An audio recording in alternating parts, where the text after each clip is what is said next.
Aliens यानी दूसरी दुनिया के प्राणी। आमतौर पर आपने एलियन या यूएफओ को साइंस फिक्शन मूवीज में देखा होगा या इनके बारे में तरह तरह की थ्योरी सुनी होंगी। इनमें से सबसे स्ट्रॉन्ग थ्योरी है अमेरिका के एरिया 51 की। आज मंडे मेगा स्टोरी में जानेंगे एलियंस और यूएफओ से जुड़े दावों की पूरी कहानी।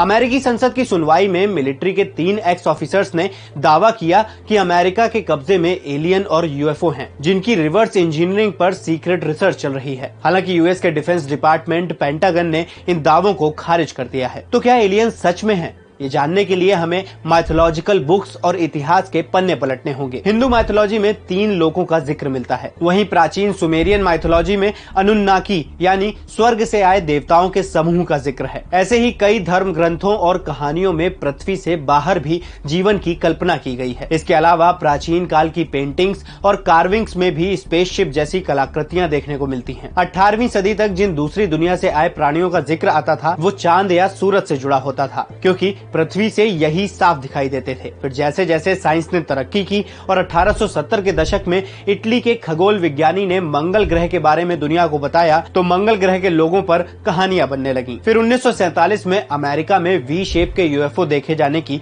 खबरें उड़ी, जिसकी रफ्तार 2000 किलोमीटर प्रति घंटा थी। इस खबर के छपते ही अमेरिका के अलग अलग हिस्सों से यूएफओ दिखने की खबरें आने लगी।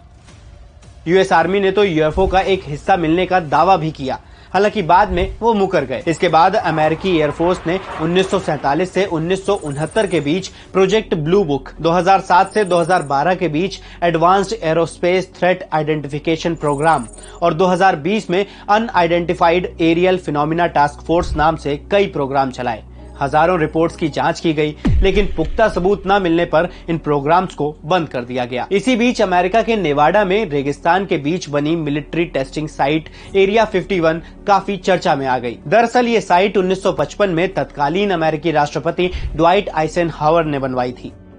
मकसद था खुफिया अमेरिकी जहाजों की टेस्टिंग के लिए एक सीक्रेट लोकेशन। यहीं पर एक ऐसा विमान बना जो 1955 में 60,000 फीट से भी ज्यादा ऊंचाई पर उड़ सकता था। जब इसकी टेस्टिंग की गई तो लोग इसे यूएफओ समझ बैठे। भारत में भी कई बार ऐसे चमकीले और अतरंगी डिजाइन के ऑब्जेक्ट्स उड़ते हुए देखे गए हैं, लेकिन भारत सरकार ने इन फिनोमिनाज को कभी इन्वेस्टिगेट करने की कोशिश ही नहीं की। हालांकि कई दूसरे देशों में आज भी यूएफओ पर स्टडी जारी है। तो ये थी एलियंस और यूएफओ से जुड़े दावों की मंडे में